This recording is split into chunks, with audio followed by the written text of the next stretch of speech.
Kemarin kita mendengar Pak Adi sudah menyampaikan janji Tuhan selama kita berjalan di 1T, benar ya Pak? Maka Tuhan akan memberikan kita 4M. Betapa luar biasanya hanya 1T, tapi kita menerima jawaban, kita menerima berkat 4. Jadi 1:4, Tuhan luar biasa. Sebelumnya, welcome Hayden to our family GKIN Bukit Harapan Center Malang. Okay, please enjoy even you don't understand. I believe God will come to your heart. Okay, thank you. Pada pagi hari ini Pak Adi saya akan mencoba. Jika Pak Adi sudah berkata bahwa Tuhan, ketika kita berjalan di jalan Tuhan, menyerahkan diri kita pada 1T, maka seperti tadi saya bilang, Tuhan akan memberikan kita 4M. M4 ya Pak. Pagi hari ini saya akan belajar bersama-sama saudara sekalian bagaimana untuk berjalan menuju 1T tadi dan mendapatkan berkat. Itu kita ada BK4 yang Tuhan mau tuntun kita ke sana. Apakah itu kita lihat nanti. Nah, pada pagi hari ini tema yang saya bawakan adalah melepaskan diri dari ikatan dunia. Dan inilah yang harus kita pelajari, yang harus kita meskipun berat harus kita lakukan untuk melepaskan diri dari ikatan dunia. Nah, nanti kuncinya ada D1K4. Mari kita buka buku harian kita yang dari Allah dalam kitab Injil Lukas 18 ayat 18 sampai 27. Mohon Bapak Ibu yang terkasih bangkit berdiri, kita akan baca bersama-sama. Bapak-bapak membacakan ayat genap dan kami kaum Hawa membacakan ayat ganjil. Dalam hitungan ketika kita mulai 1, 2, 3.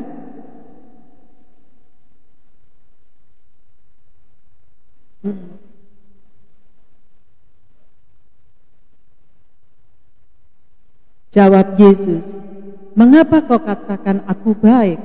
Tak seorang pun yang baik selain daripada Allah saja."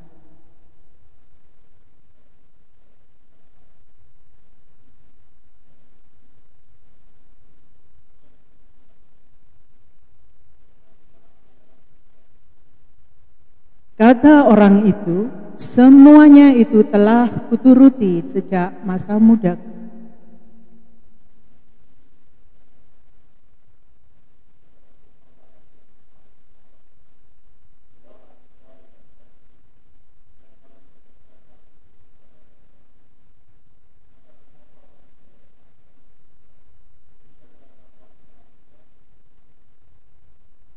Ketika orang itu mendengar perkataan itu, ia menjadi amat sedih sebab dia sangat kaya.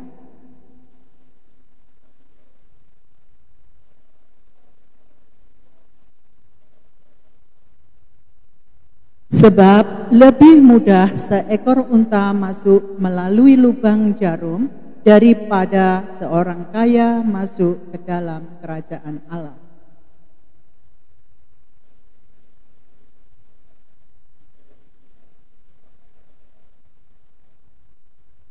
Kata Yesus, apa yang tidak mungkin bagi manusia mungkin bagi Allah. Amin.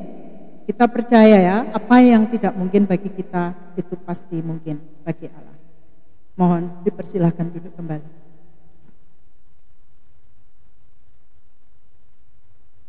Mari kita buka apa yang ada di sana.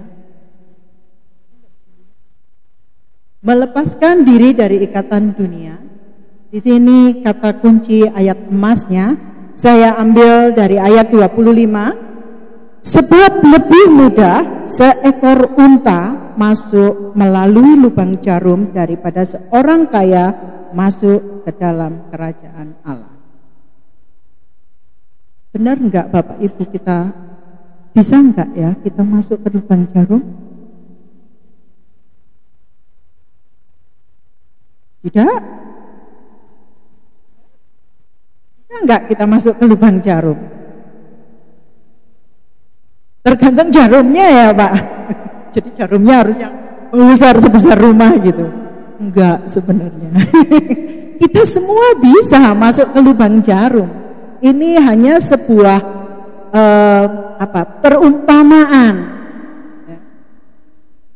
Sekecil apapun lubang itu, selama kita mau, kita ada niat, kita bisa masuk ke sana. Sudah dikatakan bahwa tidak ada yang mustahil bagi Tuhan. Selama kita mau dituntun, selama kita mau mengikuti jalan Tuhan, kita pasti bisa. Maaf, saya harus turun untuk melihat itu. Dan ajaran ini sebenarnya sudah juga diajarkan dan dipelajari saudara kita.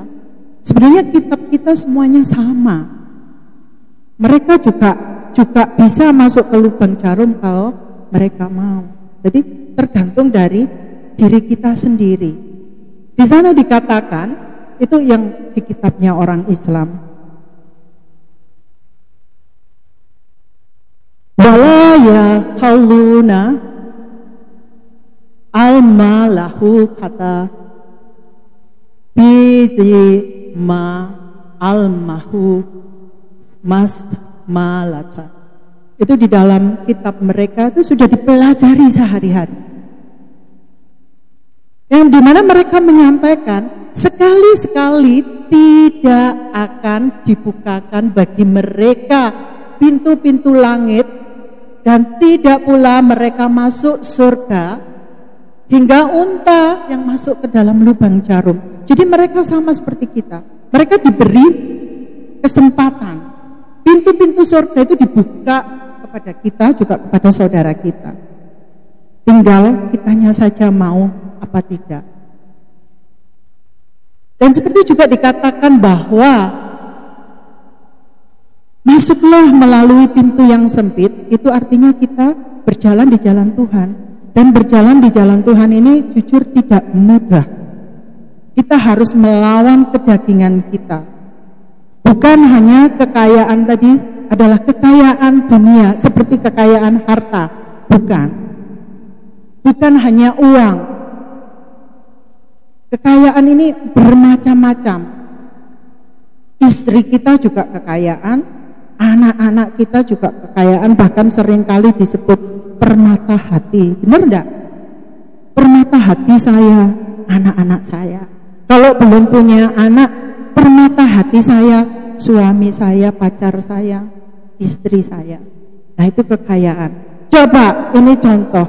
Mungkin Marcel sudah punya pacar, pergi ke Batu. Di pikiran dia kalau pacarnya enggak ikut, gimana ya pacar saya? Ngapain ya dia? Nah, ini harta, ini juga sebuah harta yang sangat melekat secara psikologi.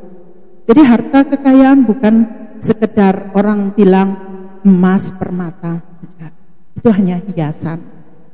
Harta ini bisa hilang. Saya ulangi bahwa masuklah melalui pintu yang sempit, karena pintu dan jalan yang menuju ke neraka itu lebar dan lapang. Sudah banyak kita lihat di luar sana, saudara-saudara kita yang belum mengerti jalan Tuhan, apa yang mereka lakukan. Miris banget dan kasihan. Banyak orang yang mengambil jalan itu, tetapi pintu dan jalan yang menghala ke hidup sejati itu sempit dan susah. Hanya sedikit orang yang mendapati jalan itu. Ya, kembali kepada firmannya Pak Adi kemarin, 1T, ya itu saja.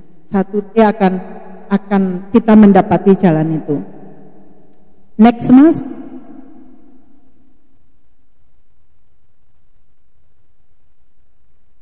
Nah, ini gambaran unta. Secara harafiah kita bisa melihat unta sebesar itu, sama seperti kita tadi. Kita ini besar, sedangkan lubang jarumnya mungkin ini terlalu besar ya, kita tidak akan masuk. Tapi percaya, imani bahwa kita akan masuk ke sana. Tuhan sudah berjanji bahwa kita akan masuk ke dalam lubang jarum. Ini sebuah gambaran mengapa tadi dibilang seekor unta lebih mudah masuk ke lubang jarum. Karena satu, unta itu tubuhnya kuat dan tahan banting. Nah, itu diaplikasikan kepada kita. Kita juga harus kuat dan tahan banting menghadapi masalah apapun. Karena Tuhan menyertai kita. Jangan pernah punya kata putus asa. Tidak ada orang hidup tanpa putus asa. Jangan. Kalau putus asa, udah kembali saja ke rumah masa depan dengan batu nisan di sana. Jadi tidak akan ada masalah total. Selama kita mau hidup, kita harus siap menanggung yang namanya masalah. Sekecil apapun itu adalah sebuah pelajaran bagi kita. Kita harus banyak belajar dari kesalahan. Kalau kita tidak mau belajar dari kesalahan, kita tidak akan maju. Kita akan stuck, kita akan tinggal di situ aja.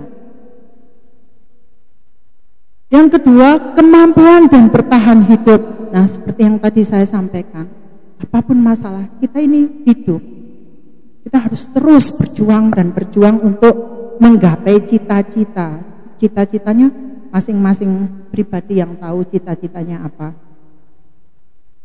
Kemudian beradaptasi dengan lingkungan. Firman Tuhan juga berkata, ketika kamu datang di tempat orang menangis, maka menangislah. Bukan berarti harus menangis, tidak ya. Jadi kita beradaptasi dengan siapa kita bertemu, dengan siapa kita berbicara. Ini kita harus belajar dari situ. Banyak sekali orang yang merasa punya tadi kekayaan itu termasuk status, punya status, kemudian memandang orang lain rendah. Itu perlu dipertanyakan, siapa kamu? Jadi jangan takut menghadapi orang-orang kaya, menghadapi orang-orang yang levelnya tinggi. Jangan takut, Tuhan beserta kita. Ini ada satu contoh waktu saya melayani di Batu, itu Bu Sundari, Pak Julius yang pernah ke sana. Saya melayani di Desa Besta namanya. Itu di mana di sana itu orang pembuangan, orang-orang yang keluar dari penjara dibuang ke sana. Tinggal di sebuah desa, di sebuah bukit, dan itu tidak akan terlihat dari jalan. Harus naik ke atas kayak bukit gitu, terus mereka itu tinggal di bawah gitu. Itu satu kampung, ada sekitar mungkin kurang dari 100 orang di sana. Tapi rata-rata orang pembuangan dari penjara di mana-mana seluruh Jawa Timur. Saya melayani dengan baik, bukan saya sebagai seorang evangelis, saya punya strategi sendiri untuk melayani mereka. Saya tidak bisa membawa mereka ke gereja seperti kita saat ini. Tapi bagaimana saya diberikan Tuhan kekuatan untuk membawa mereka ke jalan Tuhan. Nah, ketika saya berhasil, ketika saya bersama mereka, banyak orang yang percaya, banyak orang yang sudah dibaptis di sana.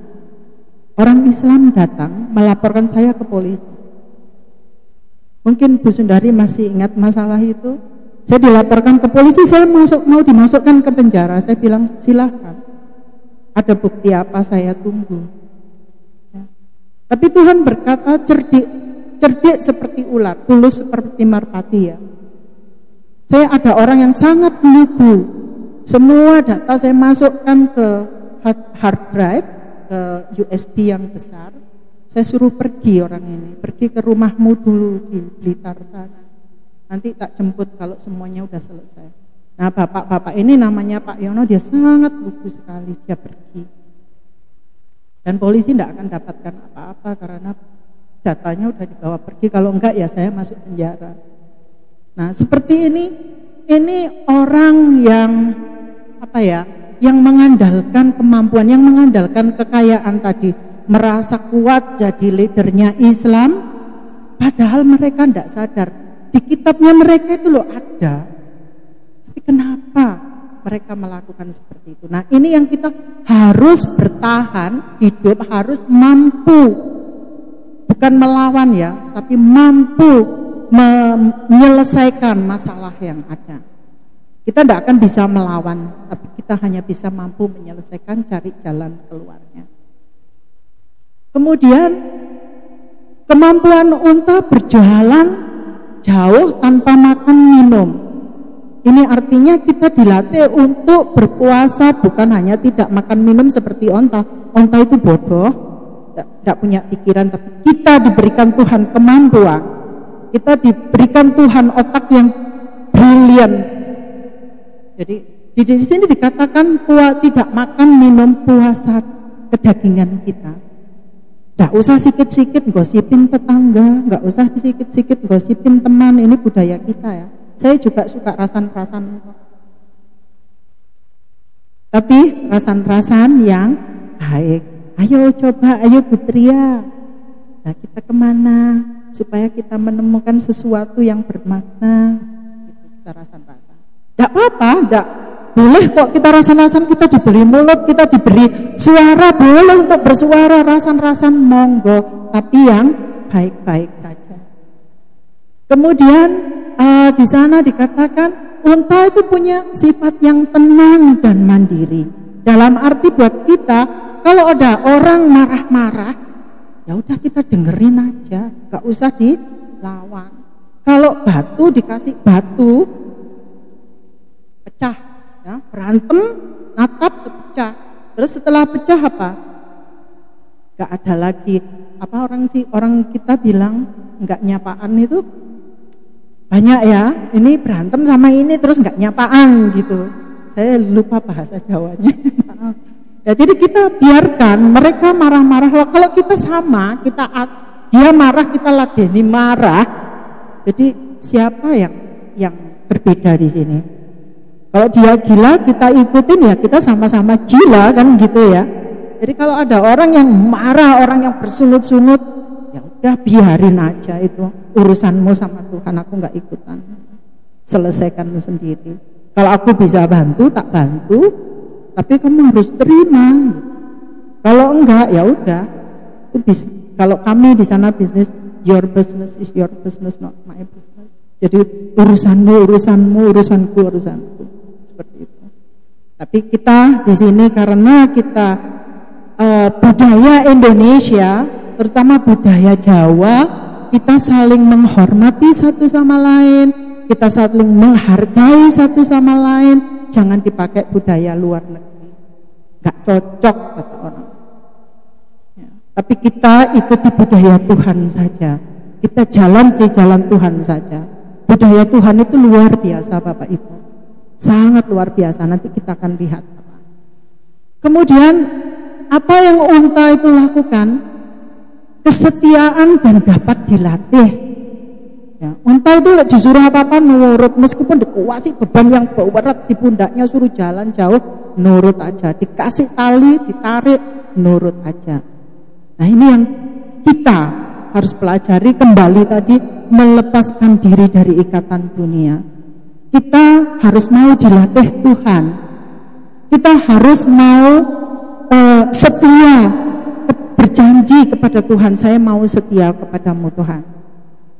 Karena nggak ada yang kekal, saudaraku yang kekasih benar. Nggak ada yang kekal di dunia ini.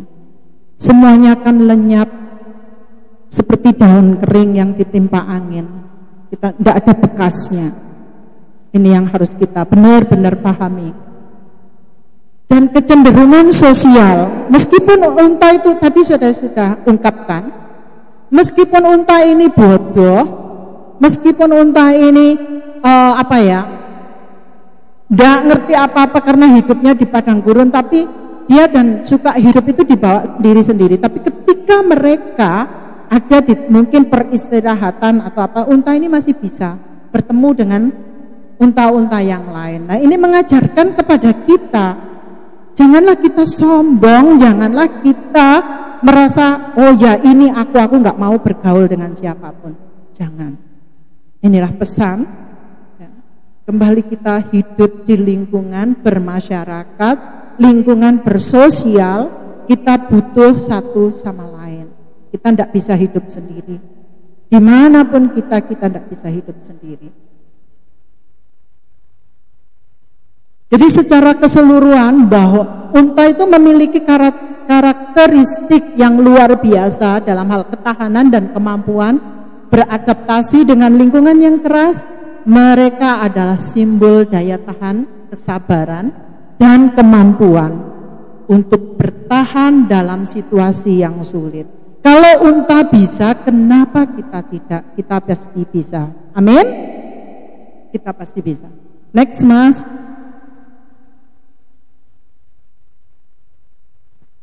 Nah, ini ada bentuk-bentuk kekayaan yang tadi saya ungkapkan. Kekayaan bukan hanya harta.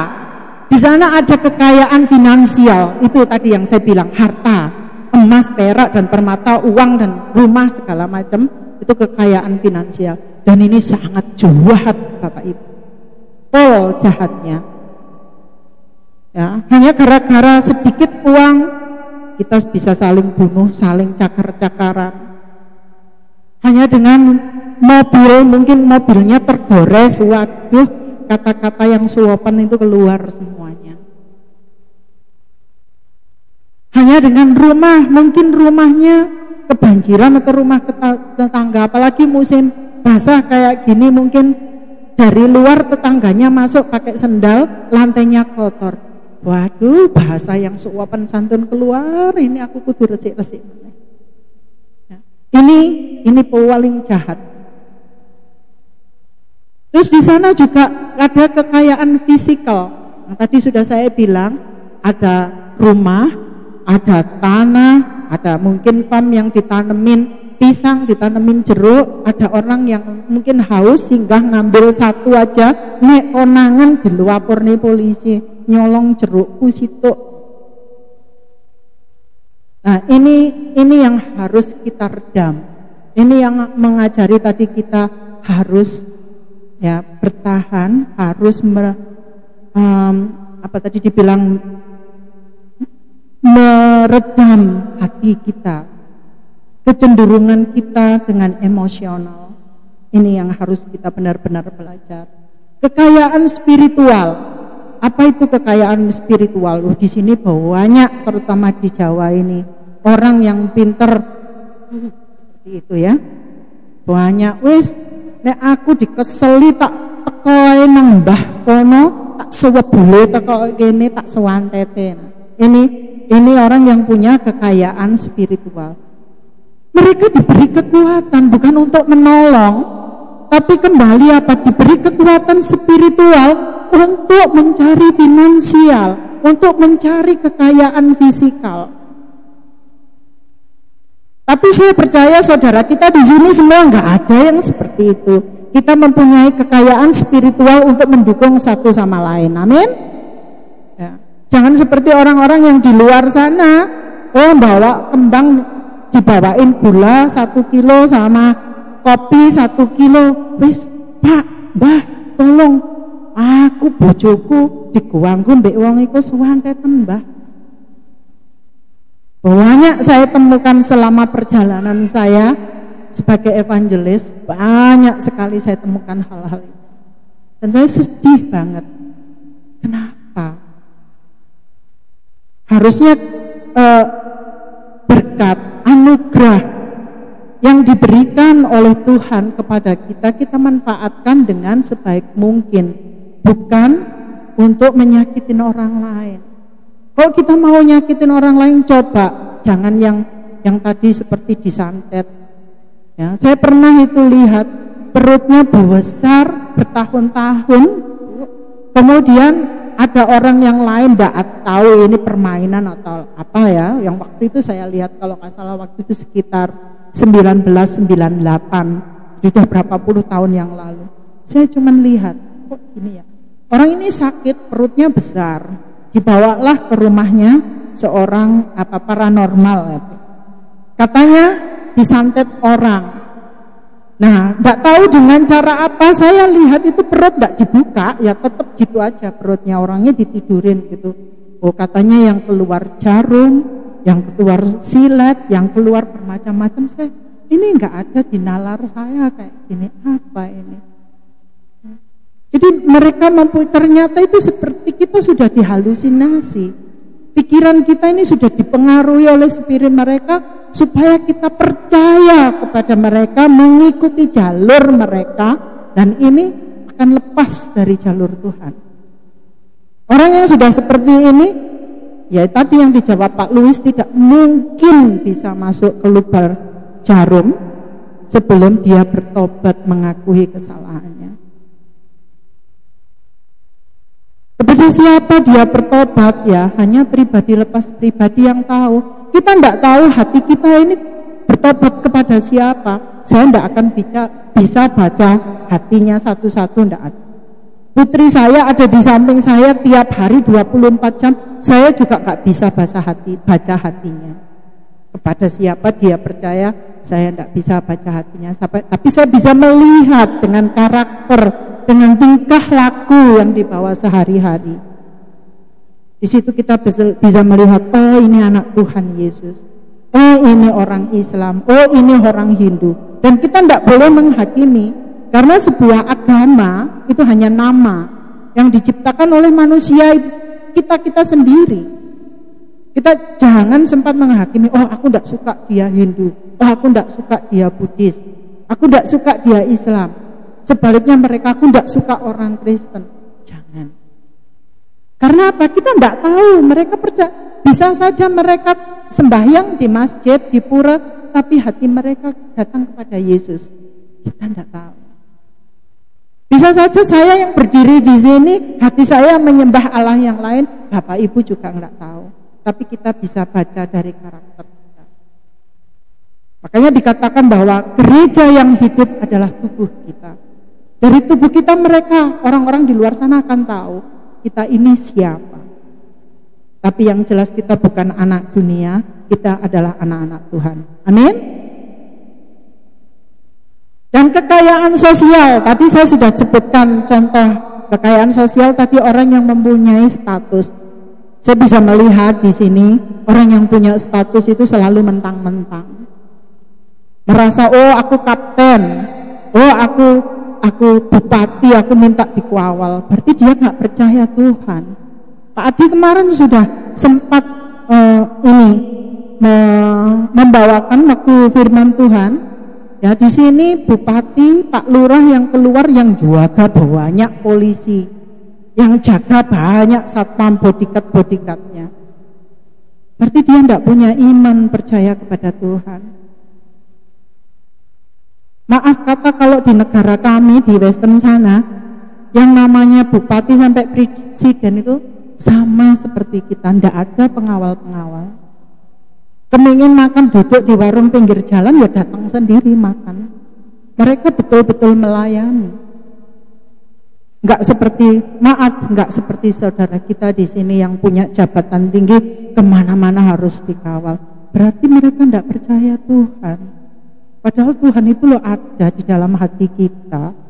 Kemana kita pergi, kita percaya Tuhan. 1T kata Pak Adi, Tuhan menyertai kita. Tuhan memberkati kita. Jadi Bapak Ibu sekalian yang terkasih, mohon ayo kita bersama-sama hanya percaya di jalan 1T.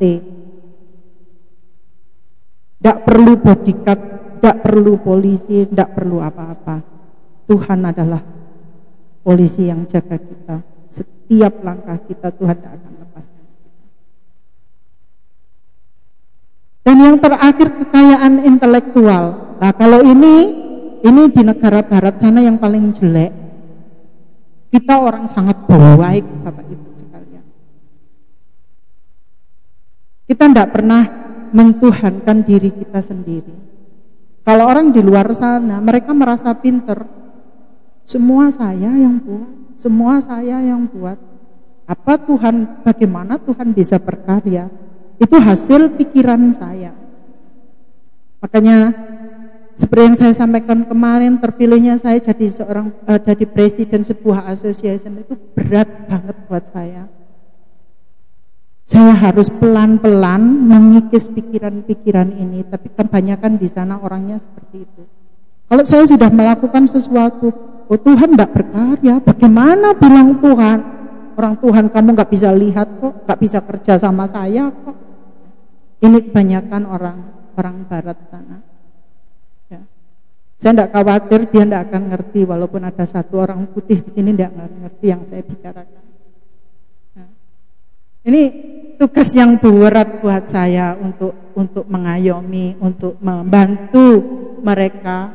Tapi saya percaya dengan doa Bapak Ibu, saudaraku semua yang di sini, kita dalam satu, walaupun tidak satu fisik, kita satu hati di dalam Tuhan. Doa Bapak Ibu akan mendukung saya dan menguatkan saya di negeri yang tidak pernah saya kenal sebelumnya. Saya percaya ini Tuhan luar biasa. Saya bukan orang pinter, saya bukan orang pendidikan tinggi, tapi kenapa Tuhan pilih saya? Ternyata Tuhan pilih orang yang bodoh. Supaya apa? Supaya nurut. Tuhan mau saya supaya saya nurut. Gak teracuni otak saya ini dengan otak-otaknya mereka. Saya bahagia punya saudara-saudara kita di sini yang tidak mengandalkan kekayaan intelektual, tidak mengandalkan kekayaan spiritual, tidak mengandalkan kekayaan sosial, tidak mengandalkan kekayaan fisikal, tidak mengandalkan kekayaan finansial, tapi mengandalkan kekayaan Tuhan. Next, Mas.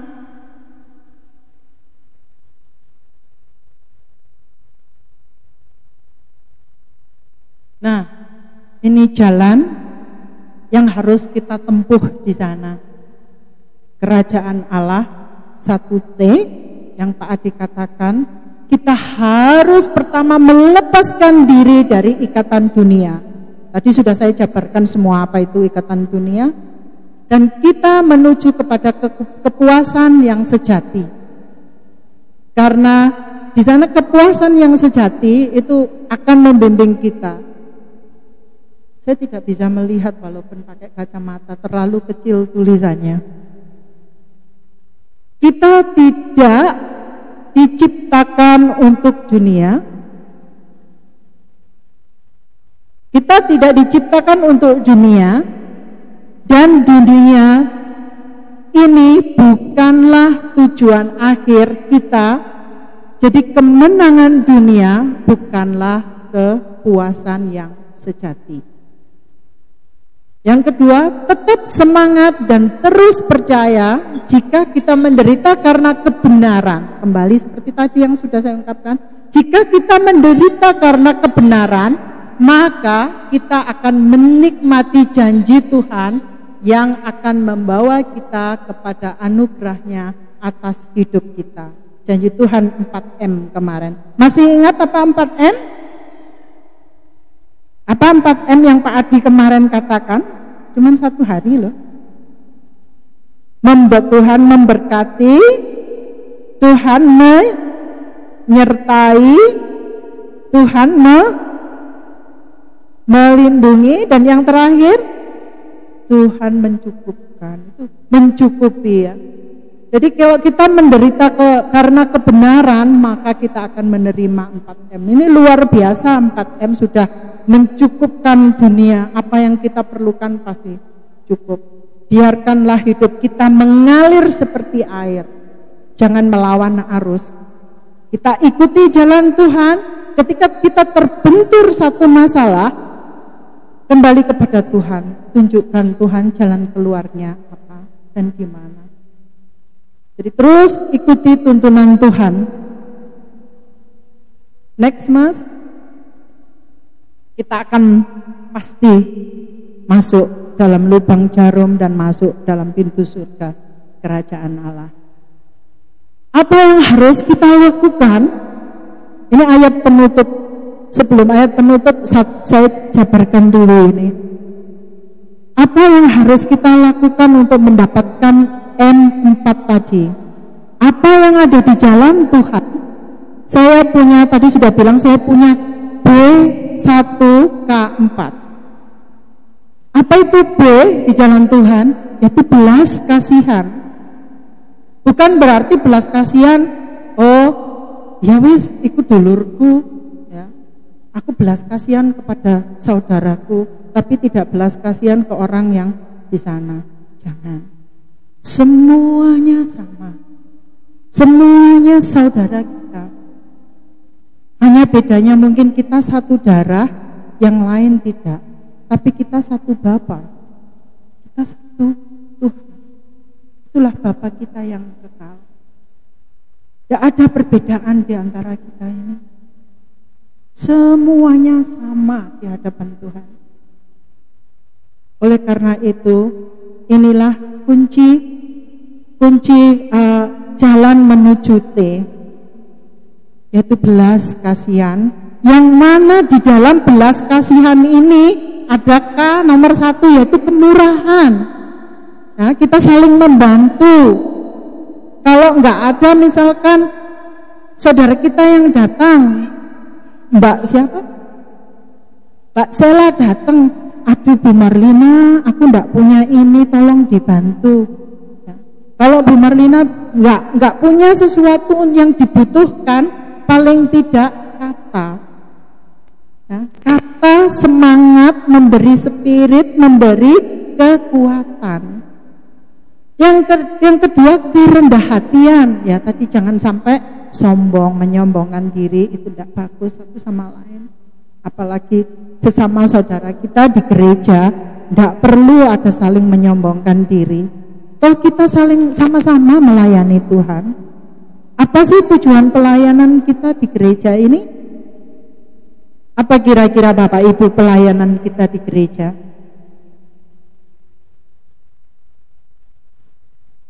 Coba apa tujuan pelayanan kita di gereja ini? Memuliakan Tuhan. Ada lagi? Saudara-saudaraku yang kekasih, kita semua pelayan Tuhan. Kita punya talenta masing-masing. Kita tidak bisa nyanyi, mungkin talenta kita membawa kolektif. Talenta kita di luar sana menasehati teman kita, membantu teman kita. Semuanya kita melayani Tuhan. Jadi nek ono sing saling, oh aku luwih pinter timbang awakmu, oh aku luwih, no way, jangan, stop itu semuanya. Ya.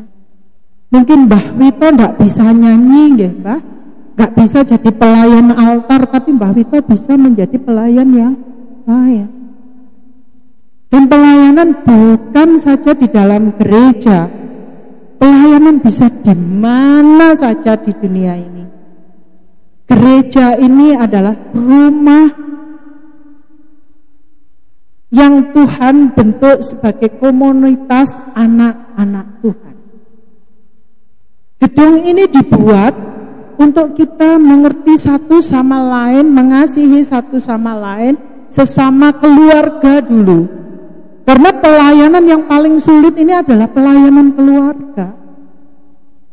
Pelayanan di dalam rumah, kalau di luar secara pribadi, melayani rumah tangga kita sendiri ini loh sulit. Saya jujur Bapak Ibu, saya menjadi pelayan Tuhan. Saya melayani kemana-mana, sampai ke Korea, ke Amerika. Saya melayani kemana-mana, tapi saya belum berhasil melayani suami saya. Ini pelayanan yang Tuhan bilang di ujung bumi. Tidak ada, bumi ini loh bulat, tidak ada ujungnya. Semoga di Amerika mana ujung bumi? Tidak ada ujungnya di Amerika. 3 tahun saya melayani di Korea, mau cari ujung bumi, tidak ada ujungnya di sana. Kalau kita melihat ke laut, oh di sana batas laut, coba cari batasnya, tidak akan ada batasnya. Karena itu berputar seperti ini. Nah itulah yang terjadi kepada kita. Kita harus melayani ke ujung bumi, pribadi lepas pribadi. Karena pelayanan paling sulit ini keluarga.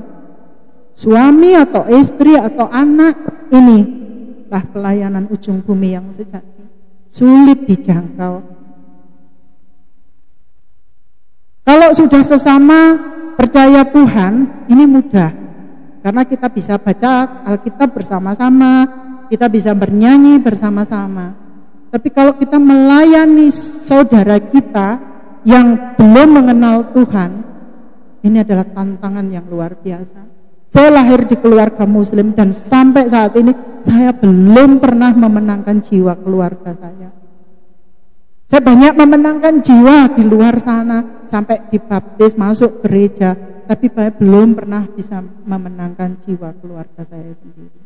Saya masih gagal. Tidak ada yang bisa saya andalkan. Saya sering berlutut kepada Tuhan. Bagaimana Tuhan? Kadang saya lelah, ambil saja saya Tuhan, saya sudah tidak mampu melayani. Karena ini yang paling sulit. Orang di depan mata kita yang kita lihat setiap hari, ini yang paling sulit kita layani. Kenapa? Karena di antara kita sesama punya rasa kedagingan. Nah, aku melayani, contohnya Mbak Sela, aku melayani suamiku, terus suami ini, koni ku sopo? Ya enggak? Aku wis melayani kamu Mas, tak kasih makanan yang enak-enak. Kadang sik dijawab, masak kasimen ngene, masak kurang pedes ngene, masak cemplang ngene. Nah, padahal bapak-bapak ini enggak tahu ya, masak ini lo sengsara, masak ini lo sulit, perlu keahlian, perlu ketelatenan. Nek kebanyakan garam ya ndak enak dimakan, kebanyakan gula jadinya kencing manis, malah membuat masalah. Nah, ini sulit melayani, mungkin walaupun saling percaya, maaf ya Mbak Sela tak buat contoh ya, mungkin masih sering berantem di rumah. Ini yang harus kita pahami. Kalau kita bersama di jalan Tuhan, kita cari solusi bersama-sama dengan damai sejahtera, dengan penuh kasih, kemurahan, kerendahan hati, dan ketika kelemah lembutan dan kesabaran. Sabar enggak lek diseneni bojone? Apa bapak-bapak lek diseneni ibuke? Kowe kurang nyambut gawe, ora ngekeki aku blonjo. Iki gituku beras duitnya kurang. Jawabannya kira-kira apa bapak-bapak? Apa Bu? Ibunya ketawa. Nggih to Mbah. Jenengan pripun to Mbah? Nek yang ngendikan, "Mbah, wong iki blonjone ra cukup." Panjenengan mature piye, Mbah? Nggih dicukup-cukupke. Nah, Mbahe ngomong apa anake? Nggih dicukup-cukupke. Terus eyangnya mesti ngomong, dicukup-cukupke piye? Iki wis tak cukupke untuk lombok, untuk terasi, untuk ikan asin, untuk ini. Tapi kok ya sih enggak cukup ae. Mbahe mature pripun?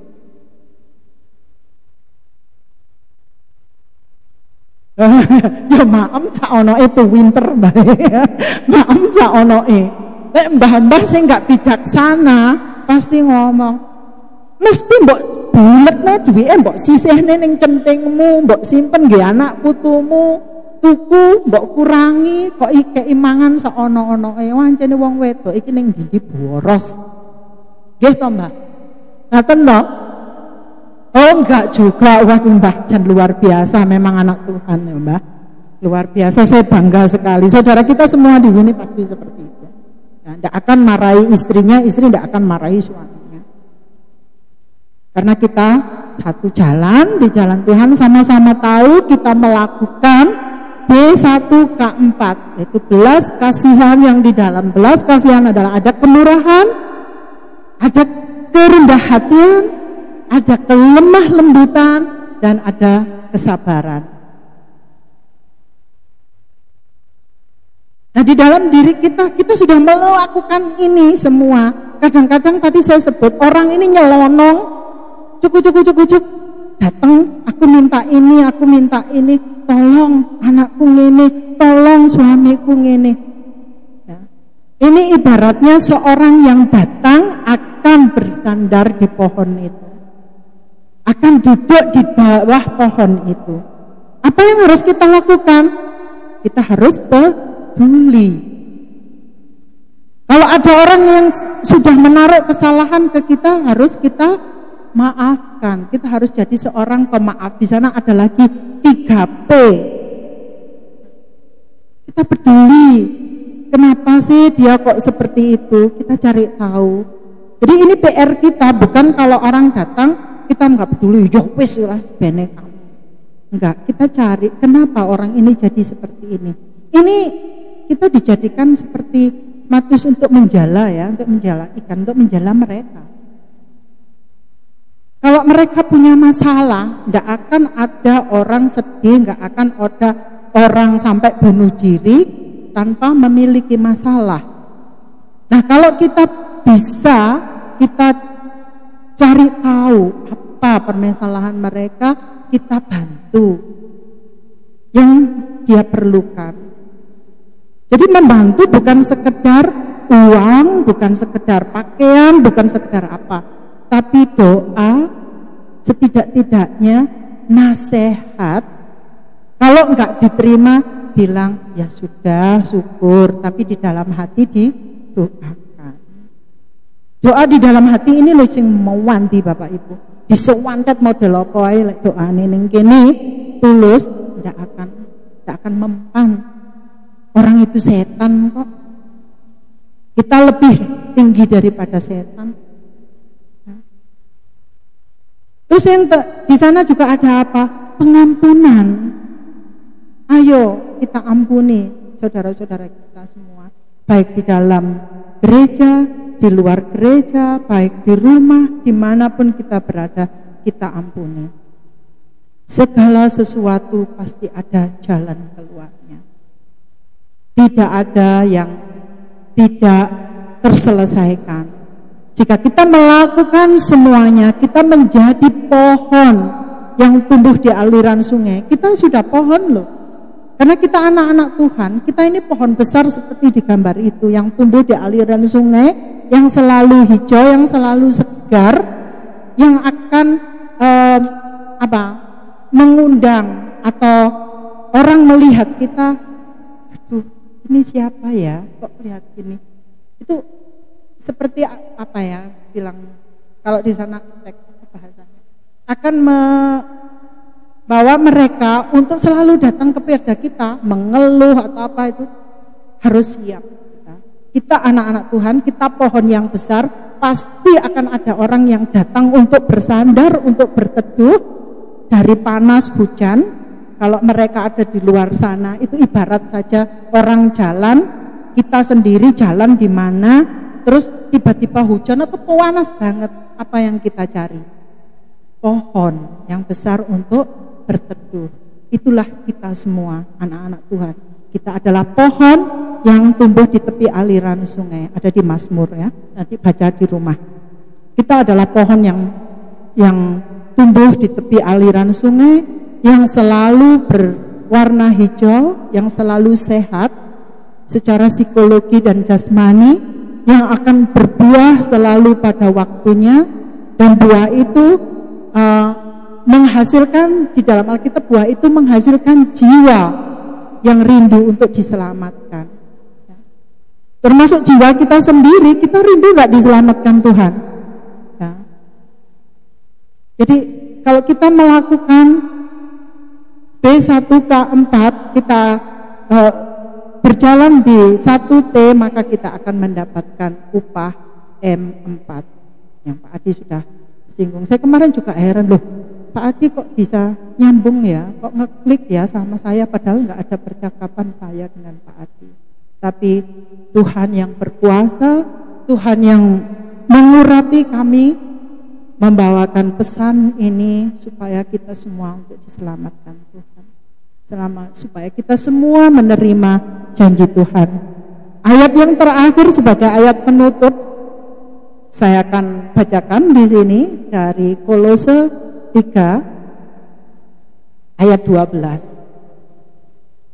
Karena itu sebagai orang-orang pilihan Allah yang dikuduskan dan dikasihinya, kenakanlah belas kasihan, kemurahan, kerendah hatian, kelemah lembutan dan kesabaran. Ini kunci kita mengikuti tuntunan Tuhan untuk mendapatkan puncak dan tujuan yang ingin kita capai masing-masing, yaitu kemurahan dari Tuhan, Tuhan menyertai kita, Tuhan memberkati kita, Tuhan melindungi kita, dan Tuhan mencukupkan apa yang kita perlu selama kita hidup di dunia ini. Jangan khawatir, sebab kekhawatiran tidak akan memberikan satu langkah pun yang terbaik untuk hidup kita. Kekhawatiran akan membawa kita mundur. Dan kalau kita mundur, kita tidak tahu ada lubang apa, ada ganjalan apa di belakang kita, karena kita tidak punya mata di belakang, mata kita hanya di depan. Mari, Bapak Ibu setuju? Amin. Mau berjalan di jalan Tuhan? Amin. Ya, ini satu pesan yang saya bisa sampaikan pada hari ini, yang saya bisa berbagi dengan Bapak Ibu. Ini sungguh satu hal yang luar biasa buat saya secara pribadi. Saya bisa bersaksi, saya bisa berbagi apa yang pernah saya lakukan, saya bisa berbagi apa yang pernah saya alami. Bahkan kalau dibilang air mata, sudah nggak ada lagi air mata. Tapi saya tahu, saya percaya, dan sekarang ini saya terima bahwa benar waktu Tuhan indah pada waktunya. Saya menerima semuanya apa yang gak pernah saya pikirkan. Dulu saya kecewa, saya menangis. Sekarang saya tertawa, saya tersenyum karena kemurahan Tuhan. Saya bukan siapa-siapa, saya sama seperti Bapak Ibu. Bahkan saya menjadi anak buangan Tuhan ke negeri orang. Walaupun hati saya senang sekali di sini. Saya sangat bahagia tinggal di sini. Tapi ada panggilan tersendiri yang Tuhan berikan kepada saya sehingga saya harus meninggalkan. Kalau Bapak Ibu semua di sini, bahkan saudara saya sendiri dari nenek moyang saya. Tapi saya akan tetap kembali dan saya berharap Bapak Ibu terus menerima saya ketika saya datang ke sini. Dengan senang hati Bapak Ibu tetap menganggap saya sebagai saudara. Ya, ini yang saya harapkan. Jadi saya minta maaf kalau tidak bisa setiap minggu ke gereja, bukan karena saya tidak mau. Saya selalu ingin di sini, saya selalu ingin nyanyi bersama-sama.